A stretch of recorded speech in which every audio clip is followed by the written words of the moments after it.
یادم رفت. غافل دادیم دل به دستت، ما را یاد و تو را فراموش.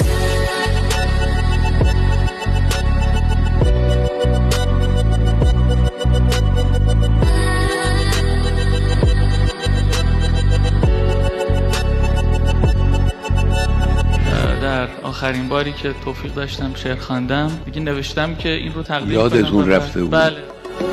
رسوایی دیگری یه بیتی من اونجا خوندم، یادتونه؟ بله. غافل دادیم دل به دستت، ما را یاد و تو را فراموش. بله بفرمایید. البته که دل ما به دست شما. غافل دادیم دل به دستت،